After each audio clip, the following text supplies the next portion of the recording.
Yes, we know it's God's big idea. Hello, Devo Tribe, and welcome to a brand new week where, of course, I find it a pleasure to share with you these devotional thoughts from our book that we're reading for the whole week.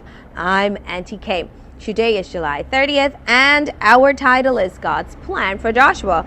And our scripture text is coming to us from Hebrews 11, verse 30, which reads, "It was by faith that the walls of Jericho fell." Moses didn't quite make it to the promised land. God chose Joshua, Moses' assistant, to take over after Moses died. Joshua was understandably nervous. After all, Moses was a hard act to follow. Moses had been the leader since they left Egypt. Would the people listen to Joshua? God had talked with Joshua. He said, "Just as I was with Moses, so I will be with you. I will never leave you alone. Joshua, be strong and brave." Moses was dead, but God was still in control. The agreement had not changed. God had promised his people a land of their own.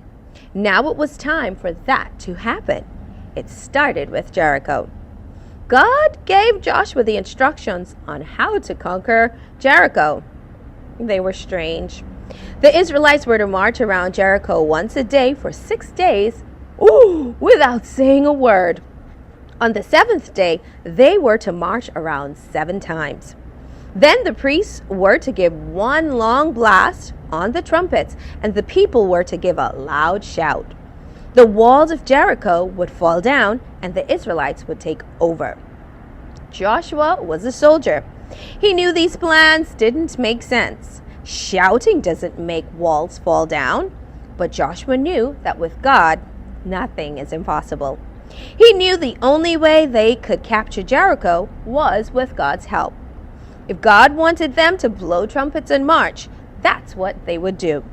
Joshua and the Israelites followed God's plan exactly, and the walls came tumbling down.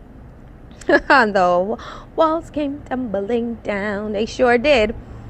Yep, it was a strange plan, strange strategy, but again, with God, nothing is impossible. And if those were the instructions that Joshua got, those were the instructions Joshua was going to follow. Yes, indeed, God's plan for Joshua. Thank you, Devo Tribers. Thank you for spending this week with me. Not this week. We didn't reach at the end yet. Thank you for spending this day with me. I'll see you tomorrow. Mwah.